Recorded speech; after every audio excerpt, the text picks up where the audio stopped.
Hello, hello, hello, all you delicious people out there in the world. I want to let you know I love you and I appreciate the fuck out of you, no matter who you are, what you look like, how big, how little, how skinny, how gay, how straight, how religious, how non religious. You're welcome in this space. We love you all. I'm reminded of how they used to say in the Pentecostal church growing up, though, which I despise the Pentecostal church now. But when they would have the kids on program and stuff like that, they would always say, "You're welcome, welcome, welcome." And so everyone is so fucking welcome. And so today I have with me a man by the name of Marcus Norman. He hosts the Gentleman Style podcast, God, Family, Finance, Self.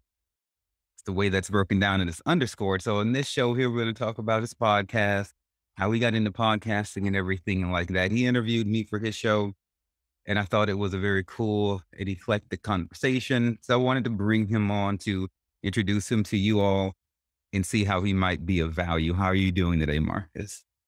I'm doing well. Thank you for having me on your platform. I'm excited to be here today, and I hope I'm able to deliver some value and in any way that I can, any form, shape, or way that I can. So this will be fun. Thank you again. Absolutely. So right off the bat, I want to know why you name your podcast Gentleman Style, and you capitalize the M, and it's not gentlemen plural, it's gentleman. So it's spelled GNTLE. The N is capitalized. Style podcast. What's the history there? The history is so for me, and we discussed this on my show, but I was never a good gangster. I was never a good thug growing up in high school. I was the kid that tried to fit in where I could get in. And so and that was kind of the thing. I was always looking women were always attracted to the bad boys, right? They were attracted to the thugs, the gangsters because they wanted to feel whatever, safe, protected, whatever the case may be.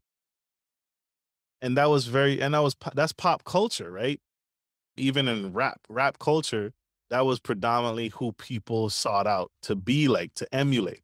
But no one really wanted to be the smooth, charismatic, smooth talker, the brother who could, know the various things about life and could speak to the various topics about life.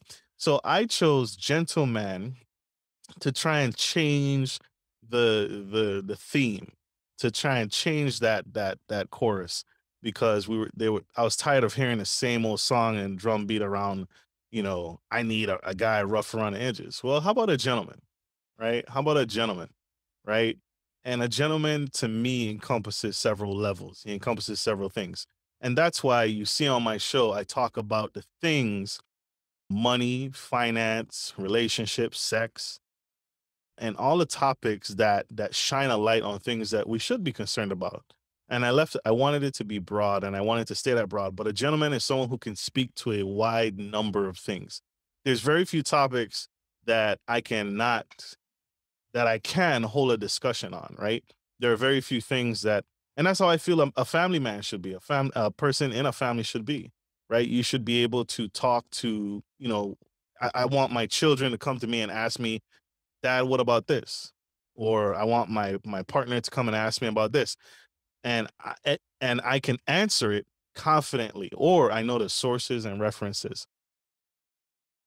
So yeah, just trying to change the landscape, the trajectory of that mindset to say, hey, consider a gentleman. If you're tired of, the narcissist, if you're tired of the thug, right? Consider a gentleman. Okay, well, I will speak as someone who identifies as female from time to time. I went through like a large phase of my life where I was into that thug trait, Bad boy. bad boy. And I was exposed to them for the first time when I was a drug dealer and everything like that. And there is a, there's a certain sexiness and an edginess about men that are really, really rough around the edges like that. However, looking back, looking back on that now, I know that I really wasn't living in my highest self. I wasn't respecting myself and I didn't love myself the way that I thought I did when I was drawn to guys like that. because those guys don't typically, they really show love to much other than really themselves, at the end of the day. Now, this is not to be confused with a very masculine man. That's different. What we're talking about are guys whose masculinity has not, you know, evolved beyond, rough grittiness and stuff like that, and his edginess or his tattoos or the superficial things that the world seems to praise. Yeah, every time you turn on social media, there's a guy with a six pack out, and some tattoos or something like that. The shallowness, the shallow side of manhood is what, we're speaking against today. What Marcus is talking about is an evolved form of masculinity and manhood and things like that. And so, but those boys back in those days, they represented danger, risque things, taking risk and being reckless is what they represented.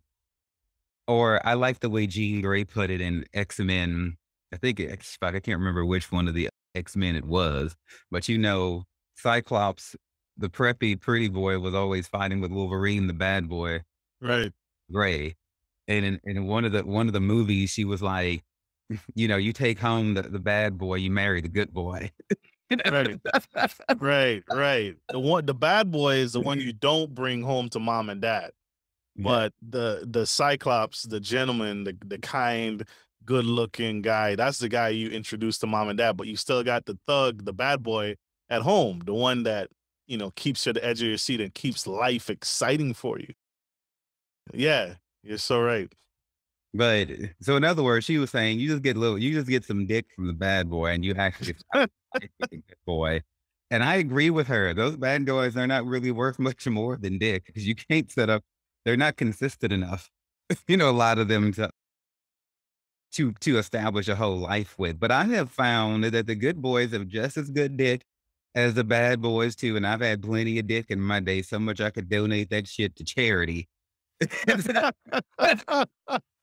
It Right. ac it actually fucking doesn't matter, but the way media, porn, you know, soap operas, sitcoms, everything makes men look like they have to have a certain image to be, like, effective in bed, for instance, and that's not true.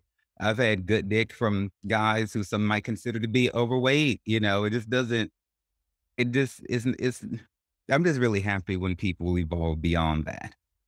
So We saw a lot of that in the last film of Twilight, right? Jacob, that was the big thing. Jacob and what was his name? Jake, the vampire and the werewolf, right? The werewolf was the bad boy. He was the edgy. He was the rough.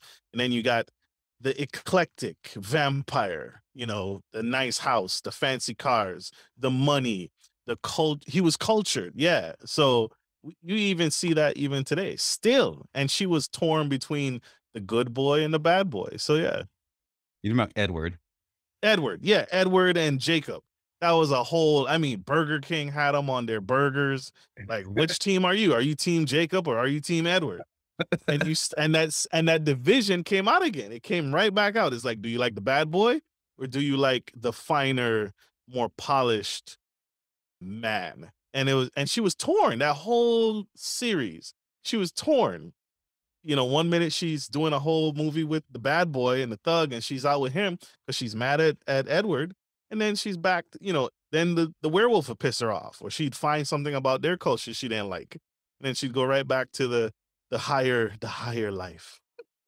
So yeah, it's yeah, more evolved. I'll choose vampire all day. I know, and their skin turned to diamonds in Twilight, so I wouldn't Money. I was money, success, fame, glamour to quote Macaulay Culkin from Party Monster. Yeah, I'll tell you, I wanna try some diamond dick. Shit. That's all I was thinking about. Be careful. Be careful. They might yeah, you have to be fully committed now. You have to be fully committed to the whole thing. You can't get part of it and then not adopt the whole lifestyle. So you gotta go all in. Can't go out during the day. You're gonna turn the diamonds yourself. I would love to have diamond skin. There was an X-Men like that, Emma Frost, I believe it Yeah. was. She turned into diamond, so fuck it. Let's do it. So So you have some, so your major themes are God, family, finance, self. Which of these is the most prominent? So the most prominent in my life, first and foremost, is God. That's who leads my life, and that's who I try to emulate. I don't always succeed, and I don't always win, but I always try to remind people that we need to have a focus, whatever that focus may be. There needs to be something that holds primary above all else, right? You don't want to be mixed up and you don't want to be scattered all over the place. You don't want to jump from this to this to this. That causes confusion and that causes imbalance.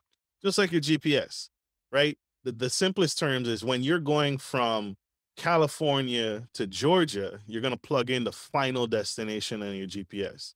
And then it's going to give you the route to get there, the fastest route, wherever it may be. Well, if you don't know where you're heading, you're gonna just be lost, right?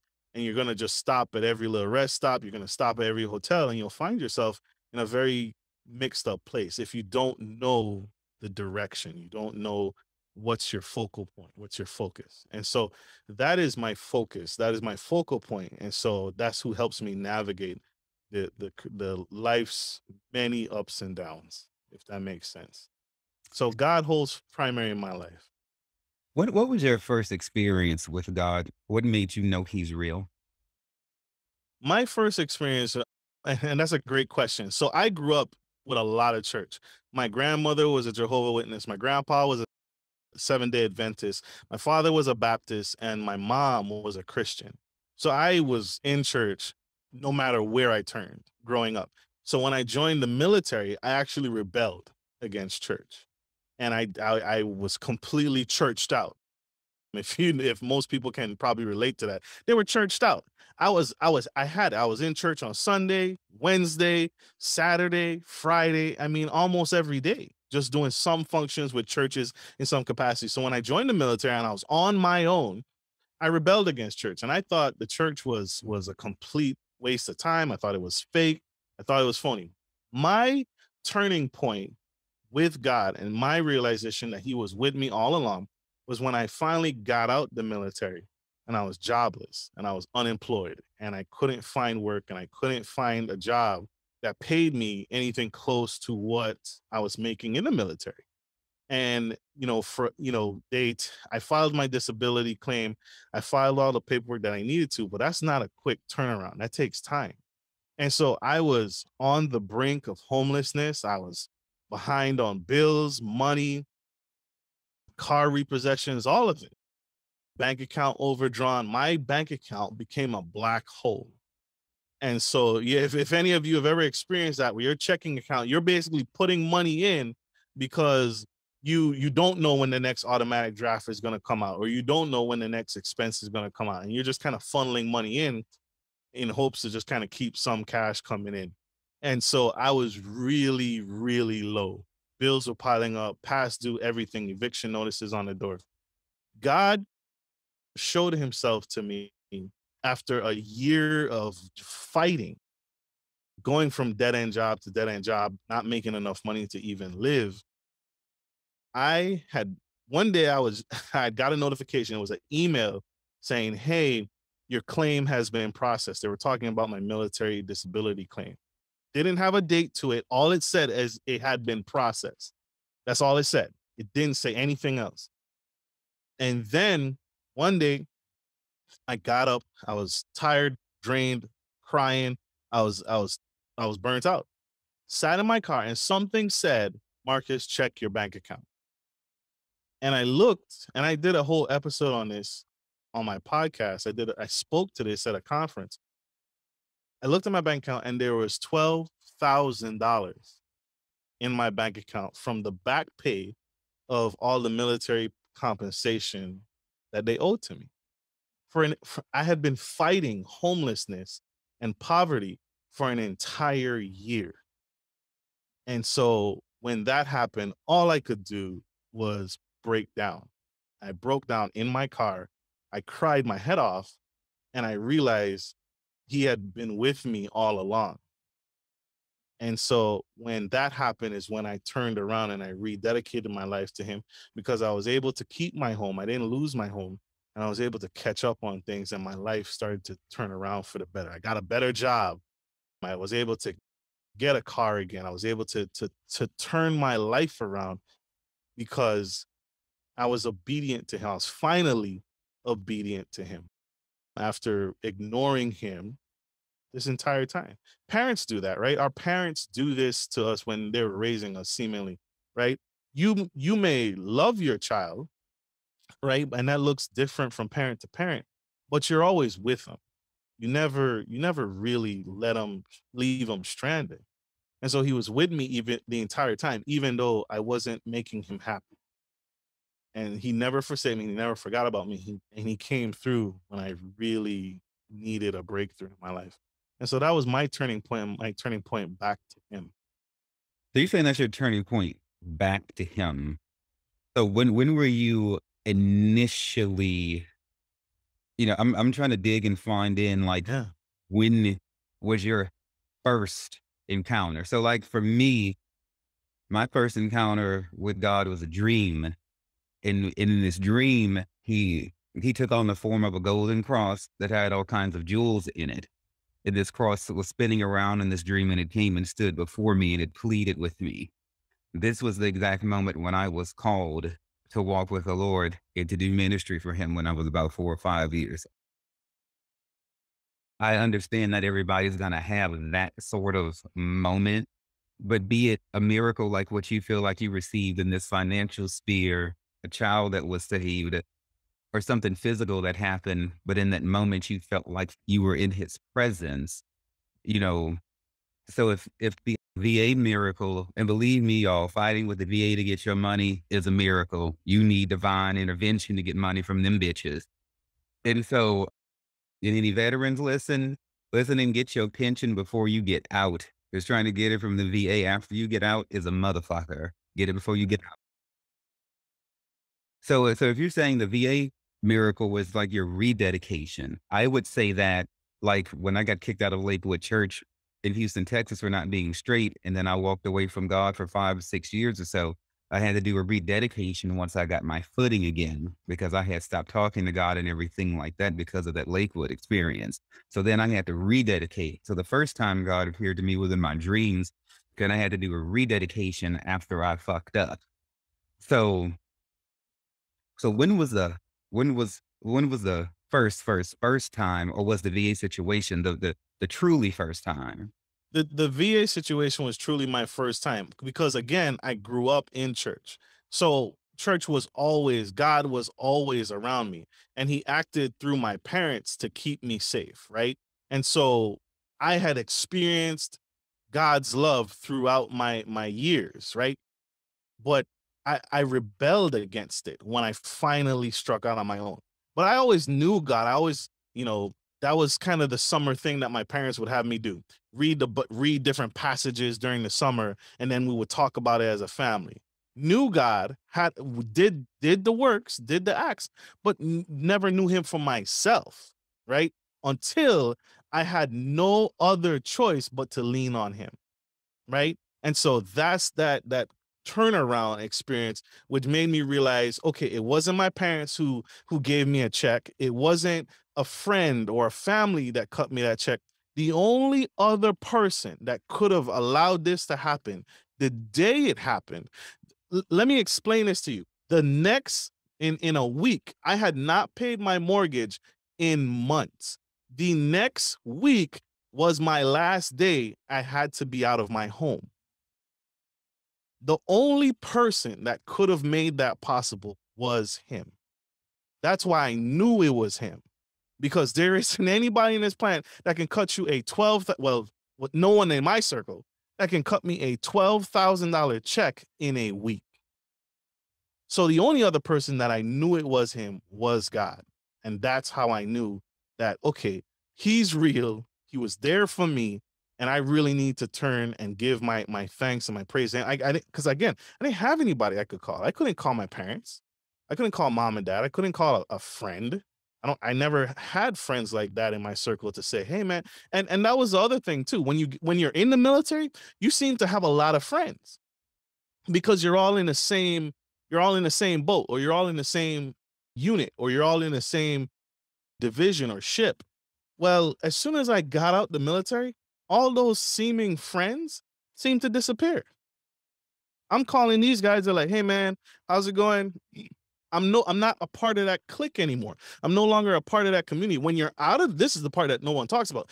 When you're out of the military, all the friends that you had in the military no longer want to mess with you, or they're gonna PCS, or they're gonna leave in a couple years, and then you're never gonna you're not gonna see them again. Versus when you PCS in the military, there's a high probability that you'll probably bump it shoulders again, because you guys will get deployed to the same place, or you'll take a duty station to the same area, and you'll see that person again. But you're no longer a part of that clique. So I was friendless as soon as I got out the military. So I hope that helps clarify that. That was my first interaction with God on my own versus growing up with him throughout my life. Thank you for clarifying that, Marcus. One of my greatest prayers, and I talk to the Lord all the time, and I ask him to reveal himself individually to people in a way that they're going to know that it's him speaking to him. Right now, I'm talking, the Hebrew God. I have, because that's the one I believe in. Knows I have, Buddhist friends. I don't care. And I don't look at people of other religions like they're less than, or like they're wrong, or like they're going to go to hell. It's just simply a different religion. I say it all the time. I love Buddhist people, especially. I reference them a lot. It's hard for me to find other ball bitches like me to run around and eat vegetarian food, stuff like that. But I love hanging out at, at the Buddhist temple. But, and I don't look at them as less than, and they don't try to make me worship Buddha. It's a very, very beautiful relationship I have with them. But I pray to God to reveal himself to people, because I cannot expect people to follow Jesus if he hasn't made himself real to them. And what you just demonstrated in your conversation is that going to church doesn't make you close to God. And I tell people all the time, the most important thing about your spiritual walk is the alone time that you have with the Lord, and the things that happen to you when you're not at church. You know, it's like dating anyone else. Like, your most intimate times are not going to be when you and your significant other are around other folks. It's going to be when you're not around other people. So going to church shouldn't really be the highlight of your spiritual week. you know, You know, True. so True. so people make idols, and I've done this before. The pinnacle of this is when I was at Joel Osteen's church at Lakewood Church in Houston, Texas. We worship personalities in churches, the preachers, the worship leaders, the different teachers. We worship the church building itself because it's beautiful. We worship the music, and things like that. And we make idols of the church experience. Then we get deluded into thinking that these frilly, fuzzy feelings that we have whenever we're at these services is God. Maybe, maybe not. Or maybe it's just a good experience, but we put way too much stock into churches, into going to church. Yeah. Yeah, it's just a building. It's four walls. There are many people that think their entire experience is based off of, going to a physical building, which is why I think the pandemic showed people, is the church in you? Who are you when you leave these doors? When you walk out of this building, who are you? There are many people who think it's a check in a box for them. Yep, I went to church today. I'm doing, but how do you live? Right? Who are you on the inside? That's that golden rule, your moral compass. Who I try to be consistently consistent. I try to be the same person that you see on the podcast, the same person you would meet that would shake hands with you out in town. I try to be consistently the same person. There are many people who are phony. I've gone to churches where the pastor wants to shake your hand and talk to you about tithes and offerings. But when I ask you, hey, let's go out to lunch or let's go out to eat, well, you're too busy for me. Then we're not of the same mind. Because if we truly were for me, then you would make time for me. And I didn't want anything. I wasn't asking him for anything. I just wanted to get to know the man who's standing on the pulpit preaching the word of God. But who you are outside, and that's where the stigma comes from, and not stigma, but the actual incidences where these people, I met a pastor for the first time who This man, he he's very he claims to be very traditional, but that's how you find those pastors who cheat on their wives, right? It's like, who are you? You sit here and talk about marriage and you talk to other people about marriage, but then you cheat on your partner.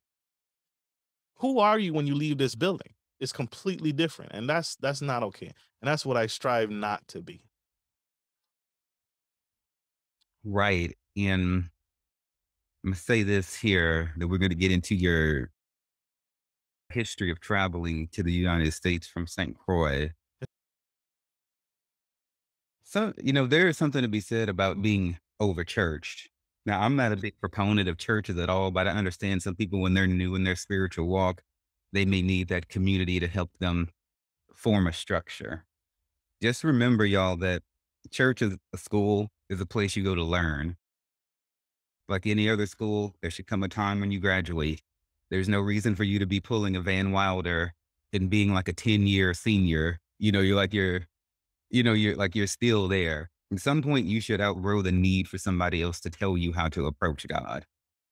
And sometimes I'll hear people say, "Oh," and I used to be this way. I feel the closest to God during worship at church. I feel the closest to God, as soon as I get to that building. You know, that was when I was immature and I wasn't mature in my faith. You should be saying you feel the closest to God when you're alone and you're not around anybody else. Because the days may come where you can't just freely walk into a church. The days may come where you can't come and go as you please. And I'm not talking about because you've been arrested, although that may happen too. I hope God forbids, but you don't know. No, This, no, those days are here. COVID. No one could go to church. Yeah. right? The saddest thing that I heard about the war in Ukraine, I was listening to the Morning Joe broadcast over on MSNBC, and there was a lady, a Ukrainian, tough as nails, and she was saying like, "I'm not afraid to die. I'm just afraid to die before I have a chance to make it to the confession, to confess her sins to the priest." And I just thought, how sad for a woman to be so strong and so bold, but to think that she cannot access forgiveness for her sins until she goes and talks to a human about it. Hmm. This is where I step into throwing shade against the Catholic Church because I think the Catholic Church is full of shit, from the raping of the altar boys and the way they make idols out of the Pope himself on down. Nobody has to pray to a human for forgiveness. But if you're going to go to church, fine. If you insist upon doing that, but just do it balanced. Don't be over churched. Be appropriately churched. So you don't need to be there every damn time the door opens. You don't, and so on and so forth. I don't even want to get too heated up on that one because, like, I remember. It did you dirty. I'm sorry. it's not because they did me dirty. It's because they do other people dirty. And I can see how they prey on the minds of people who are vulnerable, shrouded in fear, and everything like that. Do they fear if they don't go to church, they're going to burn up and go to hell? They feel like if they don't give them money, they're going to burn up and go to hell. And churches play on that fear and they cloak it in righteousness. And people don't know any better until they know better. And so, okay. So you came here from St. Croix. So were you a citizen before you came here? Were you an immigrant? What's the situation? I was a U.S. citizen. St. Croix, my island specifically, and a series of islands are owned by the continental United States. So we're similar to Guam, right? It's a territory owned by the U.S. And so I was a citizen born, and when I came over to the continental United States, I came via the military. Military was my escape to get off of my island because I didn't like the trajectory of where my island was going. So What do you uh, mean? I didn't. So on an island, have you ever been to Guam? Mm-mm. So on an island, the community is very focused and it's very centered. So there's only a handful of jobs that pay well. One of the biggest jobs on the island, next to a doctor or a lawyer or any of those trade professions, was there was a factory on the island. That was the highest paid profession on my island. Well, the factory wasn't doing well. And if you've ever heard or read or watched a movie on those, for example, a town that's traditionally owned and operated by a mining company, and the biggest employer is that mining company. Well, what happens when the mining company goes under? Now, the an entire community is destroyed because 90% of the community worked and breathed and lived based off of that one employer. And so I didn't want to be a part of that culture. I didn't want to be stuck where my highest achievement is I worked at this factory. And so I wanted to leave that. But I didn't want to go into student loan debt, so I joined the military. And that was my escape off of the island. So why the Navy? Great question. I tried the Air Force. I didn't like their uniform. No offense. No offense. At the time, I didn't care for the blues, their dress blues. Tried the Marine Corps. Marines wouldn't take me because I have screws in my knee. And, the Marine Corps, their basic training is pretty hardcore. But the Marines wouldn't take me because I have screws in my knee from a sports injury as a teenager. And so I didn't want to go Army.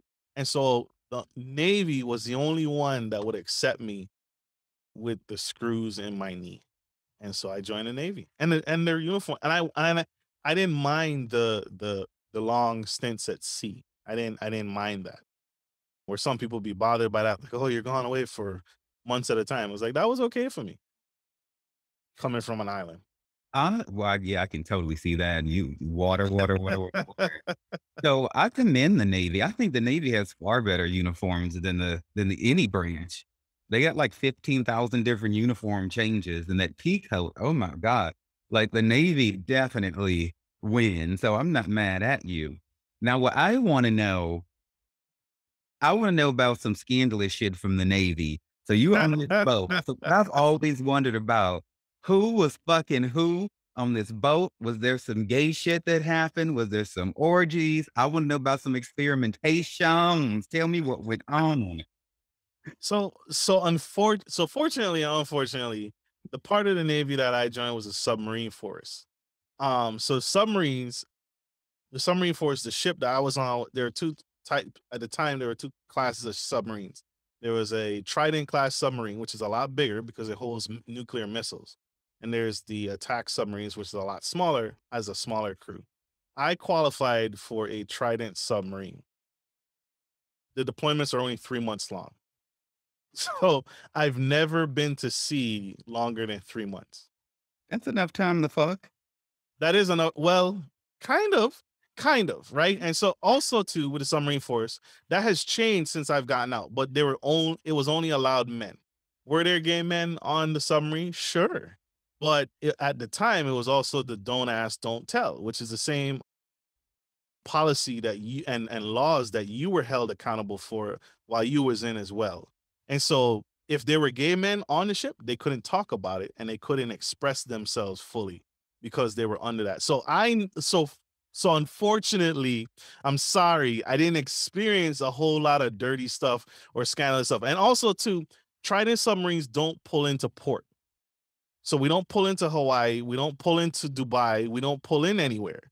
So and that's what you hear about in the military is a lot of as soon as those port calls come, the guys, they get off and they buy the hookers and they get all the girls. The girls are right there waiting for, the sailor on the pier or the military guy on the pier. They're waiting for you, right? Because you got money. You just been out to sea for a couple months. You got some money and you're horny. So Trident submarines, unfortunately, don't pull into ports because of 9/11, and they didn't. We have nuclear missiles on board, and so we didn't pull in anywhere. So unfortunately, I don't have. I guess the dirtiest thing is we would have a halfway movie night and we would have guys dress up as girls Mm. because they miss their wives. And so there'd be a select few of men. There'd be some men that they would put on wigs and they put on the underwear and they would borrow their wives' heels and they would be like, honey, I'm taking some of your underwear. Don't ask any questions. And so they would tote around as women. That was the lewdest behavior that I experienced. Could that been an open invitation to say, hey, you have one day to explore your fantasy, and that's it. I don't know. I didn't participate, but that was one of the craziest things that I experienced as a young man in the Navy. Okay, wait a minute. So if you're out on a submarine for 3 months, they got the wife's panties and her heels and wig. So they knew they were going to do this shit before they left. Because Absolutely. the wife is not on the submarine. She back at home. Absolutely. So he knew he was going to cross dress from the gate. So you Absolutely. said you had a half movie night. What kind of, what does half movie mean?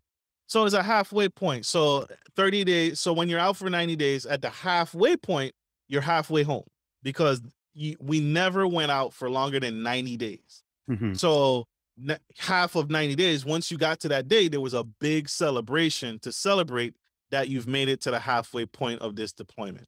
What kind of movies would you watch? Whatever you had. If you had some crazy stuff, if you had some lewd stuff, Porn? We got some porn. You watching we porn? got porn, you got but there's so many variations of porn, right? So there's the cartoon, there's the hentai, there's the anime, there's whatever you were into, that was your night to explore it. So anytime Um gay anime porn. So were y'all watching gay anime porn? Now Oh, y'all, whoa, now y'all, now y'all, it was out there. So they would play it wherever, or you had a lounge. There was a lounge that the certain ranks were allowed into. They could play it in there. so this is not one movie playing on one big screen for everyone on the submarine. You have different Correct. movies in different rooms. Correct. So you have different spaces. You have a gymnasium in we have a like, fitness area. You have a lounge that was made out for like E6 and below. You got the chiefs, the E6 and above, right? You got different quarters and spaces and lounges designate. You got the officers area, right? That was separate from military from the lower rankings. So there was different lounges for different rankings, and where you fell in, that was your lounge. Explain to me how, because clearly you're not gay, because right? Right. Okay, you're not gay, so you weren't invited to the gay shit. So the gay orgies was definitely happening. You just weren't there. So, but explain to me, since you were around the straight homies, how do they make it make sense? Yo, bro, I'm straight. Don't mind me wearing my wife's panties right now and her heels and this wig. How does that make sense even on a movie night? Unless you're watching Tu Wong Fu or RuPaul's Drag Race, I don't understand like how, and I'm not opposed to it. I think it's cool as hell. How do you, the straight man, go, yeah, he's just kind of dressed like a woman tonight. Pass me a beer. Like, Yeah. Yeah, I think it was just kind of because it's tense, right? You're underneath the ocean for so many months or so many weeks, and it was just kind of like a release. For example, that one of my deployments, it was my first time being introduced to, I forget what you call it, people who dress up, like you dress up head to toe in a costume, and it could be a pony, it could be a horse. You see the latest thing, people dressing up like a T-Rex, right? And dancing around in a T-Rex. You don't know what gender that person is inside that costume. And so there was a guy who did that, and I had no idea. I had no idea that that was an actual fantasy that people fulfill. And so it was unique to experience. I said, "Why is he dressed like a horse?" Well, how do you know it's a he in there? And you're right, I don't know because he's covered from head to toe. All I do know is it should be a guy in that suit because it's a submarine full of men, unless he snuck a woman on board. And so it was I again, a lot of stuff that I had never been exposed to came out on that night. And I learned and I grew mentally because I was like, "Oh, that's a thing?" Yeah, he had an upset like another guy, he had an obsession with dragons, but not just dragons, dragons with extremely large cocks. So he was a really good artist. He could draw really well, but he would draw dragons and they would have these massive loads just dangling. And I was like, dude, you're a really good artist. And then he would flip a page and it'd be just a big, strong dragon with this massive slong. And I'd be like, dude, what is this? That's a fantasy for some people. I had no idea. I had no idea. But Y'all it would some all, damn, but it would all come out on that night. y'all some damn freaks is what y'all are. And see, if I would have been on a Navy submarine, I would have been the tavern whore, and my my room would have just been open, and all you seamen could have come in there and just had your way with me. I would have been the tavern wench, and I would have had no shame. And again, if that existed, if that was a thing on my ship, I would never know because I knew there was one guy because he just got tired of pretending, you know? And he enjoyed, like, there's a point in time where you have to work on the mess decks. And so you're serving people, you're serving the chief's mess, you're bringing them food, you're making their omelets and you're cooking. Oh, you want some milk? You serve them like a waiter or a waitress at a restaurant. He always enjoyed doing that. That was actually a punishment, but he enjoyed working on the mess decks because he's rubbing shoulders with the E6s, the E7s, and some of the officers. So he's, in his, he's out, he's prideful. He loves who he is. And he's out there, he's like, what do you need, Master Chief? What do you need? E6, E6, and you know what I'm saying? Like, if he was doing that, he probably would have. He probably did. I don't know, but he probably did. But he enjoyed that. And that was actually one of the punishments on the ship. Oh, you got to work in the mess decks. You got to work in the kitchen. But he loved it. He loved working in the kitchen. Oh, Miss Thing like being humiliated. That's what she like. But what I love is the fact that your ship was open-minded like this because this was during Don't Ask, Don't Tell. I've had people on my show who were kicked out of the Navy, for gay shit that happened, out at sea. So this tells me that I guess just like anything else in life, each ship, each submarine had a different temperament. So your submarine was okay with the gay shit. Clearly, if people were twirling about in drag, and stuff like that, and watching hentai, but his ship that he happened to be on was different. The one of the things that really pisses me off about the military is the inconsistency of discipline. And it was the same way in the Air Force. One person might get a DUI at base X and get kicked out. Another person might get a DUI at base W and get a slap on the wrist, you know? So in your submarine, you having a gay party and a kiki and everything, but on a different submarine, they discharging people for the same shit. So at least there was some light. Yeah. Well, also you gotta think, and you may or may not know, it's the culture, right? The culture of who you're around, and then two, were you handling business when you were on the clock, right? Because the same guy who was probably getting kicked out for Don't Ask, Don't Tell, he probably didn't do his primary job, right? And that's what I saw, because there were guys that would get kicked off or get in trouble, but because you were a good worker, you ignored it. So if you handling your stuff, you doing your job and you doing the best damn job, you getting the good evaluations, you're killing the PRT, the physical fitness, why would they discharge you? And those are the people I always saw that they would overlook when things like that would happen. If you're doing your job, we ain't gonna really mess with you. But if you're not doing your job and you're out here, we gonna find a reason to discharge you. Does that make sense? That's what I always saw, because I was a yeoman, so I'm doing the discharge paperwork. We typically discharge the person that he was doing his own thing and he didn't want to do his own primary job, which is what you get paid to do. Right. I've had that happen to me because somebody sent me like a video with like some guy's dick getting hard. It was like called Morning Wood, and someone put music to it. So it was like a dancing soft hard dick. In her squadron, she was in the supply squadron on base. So that wasn't against their policy. I was in the component repair squadron in the logistics group, and it was against their policy. So they tried to get me in trouble because she sent me a video and I opened it. But because I was the booster club president in charge of morale, and I was doing all this extra shit. The lieutenant shielded me, and it was like, he's not getting in any trouble. He's too valuable. Deal with it. However, there are some people who are mean assholes, and it doesn't matter how good of a job you're doing. If they hate gay shit, they just gonna get rid of you no matter how productive you're being. And I had that experience at Lakewood because I was volunteering 10 hours a week there, volunteer supervisor, singing in the adult choir, singing in the kids' life, singing in the kids' choir, also teaching and all of that. And I never brought my gay life to Lakewood. When I was there, I was on Lakewood's time.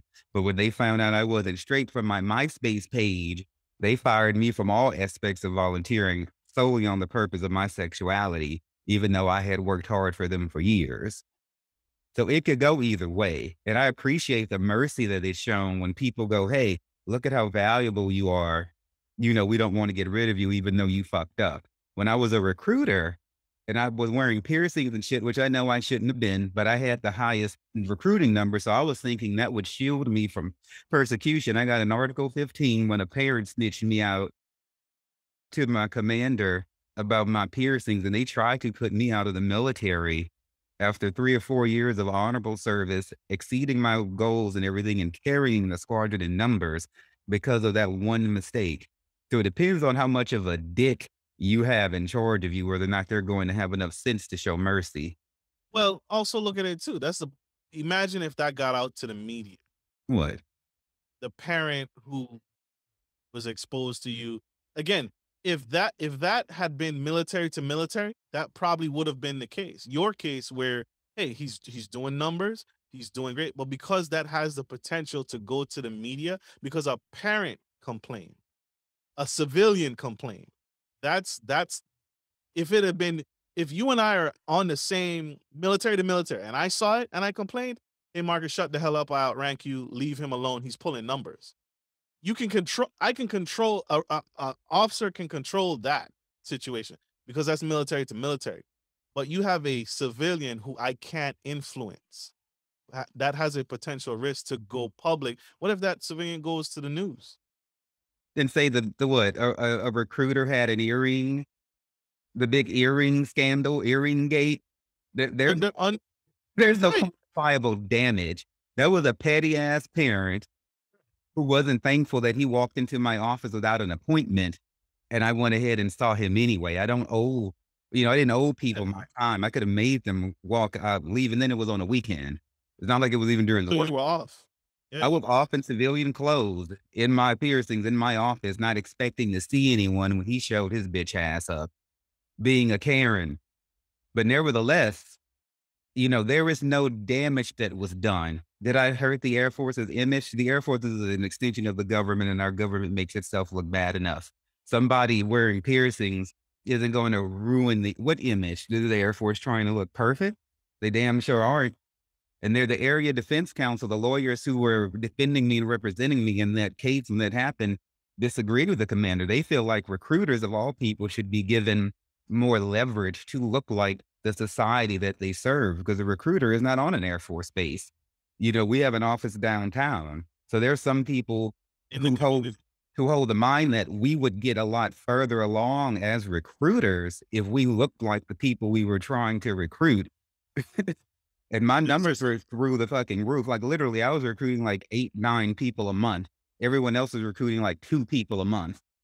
I had the largest territory. My numbers could not be argued with. And I was doing it with piercings. Yes. Because you looked like your community. You look like your surround. You look like them, like me. Yeah. The same thing when you're trying to win souls for the Lord. You have to have things in common with people. You can't just show up saying, I'm better than you, or I know what's going to fix you. You have to have a common ground with people. And then if they like what you're saying, they're going to buy it anyway. You don't have to try to force them, but you gotta get on people's level. And, in wearing piercings, that's what the fuck they had going on in California. I was in Southern California. I mean, shit. But the Lord worked it out. He overruled them. He didn't let them throw me out. Had to call my pastor to intervene in prayer, but we was able to prevail over them. And I was able to leave the military with my honorable discharge, even though they tried to kick me out. And after that, they targeted me though. For instance, they sent me to get drug tested 3 weeks in a row every Tuesday at 1 o'clock, calling it random. They were trying to find a more concrete reason to get rid of me after the piercing incident. If you're But dishonorable. Yeah. but the Lord worked it out. So, so I want to know. So tell me the road that got you to your podcast. Why did you start your podcast? I started my podcast. Great question. Thank you for that. I started my podcast because we as a society, and if for your audio listeners, I'm pointing to my skin. I'm an African American male. We are not doing well financially, relationship wise, all of these different areas. We're not doing well in these areas. And so I started my podcast out of necessity because if you wanted information on finance, you have to Google, you got to ask a friend, you got to go to your bank, you got to go to your financial advisor, whoever. There isn't really a kind of a single point where you can go and say, I want to find an expert on this particular matter, right? There's not one place that you can go to get all of those things, right? You have to kind of search it out and piece it together for yourself. If you're looking for financial experience, if you're looking for real estate experience, if you're looking for experts on right, what it's like to be a drug dealer, what things to consider, right? Those are the things that you have to look for. You gotta that, and they're scattered everywhere. I wanted one place that one person could go, hey, I am not satisfying my wife in the bedroom.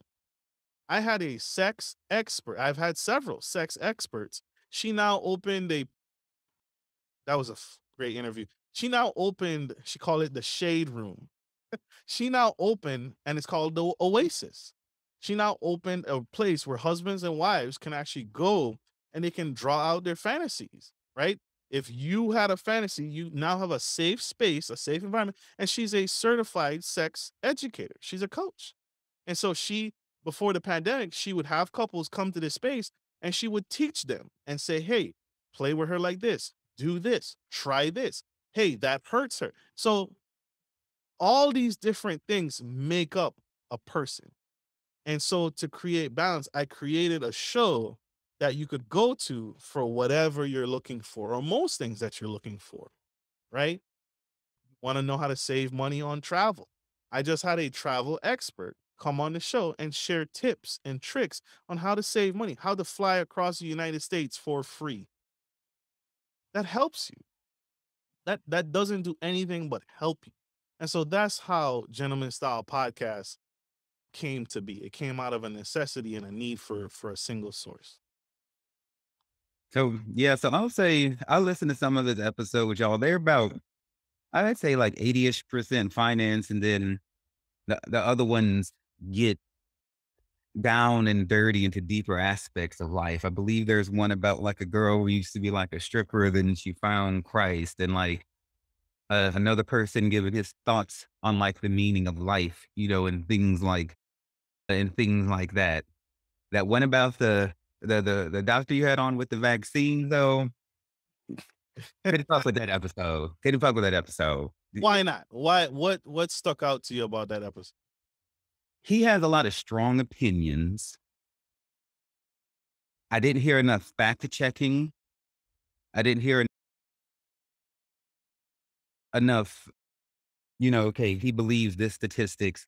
This many people have died in his opinion from the vaccine. I didn't hear enough according to this report over here, according to this over here. The way he gave advice for people who, if they live in a state where they're mandating for the children to be vaccinated at a school, he was like, it's time for you to leave that state. Or if it's an employer that's mandating vaccines, he's like, it's time for you to leave that job, whatever the case may be. I didn't hear anything about like perhaps you need an exit strategy before you just up and leave. Not everybody most people can't just peace out from the state. They can't just quit up and move school districts. They can't just walk away from a job. He said it so haphazardly, and so like casually with not enough empathy, for the granular things that people deal with. And it made him come off to me as just bitter against vaccines and things like that, and not actually objectively looking at it from every possible angle. So I apologize for that. I'll do better on interviews like that. And that was what he's talking about. That was a book review. And so the facts are in his book. That he's selling his book. Just like you. There are the goal is to draw people to purchase your book. Right. So that's why you probably didn't, but I'll do better in the future to interview and get those nuggets for you. I'm sorry. I mean, everybody has their own style. There's nothing for you to apologize. And I don't have to be friends or cool with someone to agree with everything you said and done. I like the friction, but that's what works for your audience. On your show, you're there for your audience. So I'm saying all this to say, even though you're on my show, that doesn't mean that I agree with all of your podcasts. That one, no, because I am pro vaccination. I have my fourth shot and everything like that. And I've just known so many people who died without the bloody thing that is just sickening. And, you've had people who they say have died with it. I know people who died without it. It's whatever works for you. I don't tell any person one way or the other, what to do with that because it's such a personal thing. The anti-vax people, they don't come around me, because of my personal feelings about that. And, having a history of HIV and hepatitis, I'm vocal about my diseases and things like that, but there are people who have things that they just don't want people to know. And which people who are anti-vaxxers puts people like us with compromised immune systems at greater risk. And therefore, we can't have you around us if we don't want to take any kind of risk of dying. Now, I'm going to say that, but there's some people who might feel that way who don't want to tell you they got HIV. So, to each his own. People have all kinds of different minds out there. And the pandemic has shown me that in greater proportion. So I respect anybody's decision. I just hope the energy behind that decision isn't bitter. And it's not as though whoever isn't thinking like you is wrong. That's what I'm careful to avoid. We're just simply different. Yes, sir. Very true. So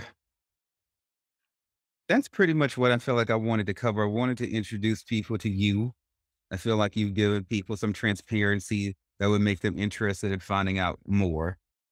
His show has a lot of variety. We didn't really talk a lot about the finance aspect of it because this is not really a financial podcast. God knows I've had payday loans myself. I heard you when you talked about the overdrawn bank accounts and paying $35 fees, $100 overdrawn fees, working for the next check to pay off the damn overdraft fees. I've been there. So for people who are interested in investments and different alternative strategies, opportunities that may be specific to ethnic communities and ethnic people, Marcus's podcast is good for that. A lot of financial advice is on his show. We didn't cover that here, but you can go over there. His YouTube channel is beautiful. He has about 1 million videos and everything like that. And his are very highly produced, and stuff like that with all these cute cartoons and animations and, the applause, the different vocal effects and stuff like that. He has like a full studio suite. We'll get like that one day, but for now, we're keeping it simple and effective at Sex, Drugs, and Jesus. He's like a one man. He's doing 10 people's jobs over there. I don't know how he does it, but Thank you. But all of this information will go in the showy notes as it always does. The Gentleman Style podcast. Any last words, Marcus? You can say whatever you want to the world. No, thank you for having me. It is a true honor to be on your show. Thank you for inviting me. And yeah, you guys can connect with me. I go by my name on Facebook, Marcus Norman. And if you can't contact me there, you can email me if you have questions, marcus@gentlemanstylepodcast.com. And thank you again for having me. It's been a great pleasure.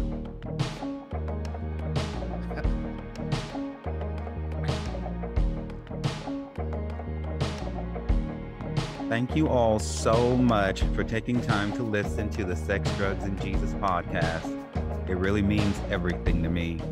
Look, if you love the show, you can find more information and resources at sexdrugsandjesus.com or wherever you listen to your podcast. Feel free to reach out to me directly at devannon@sexdrugsandjesus.com and on Twitter and Facebook as well.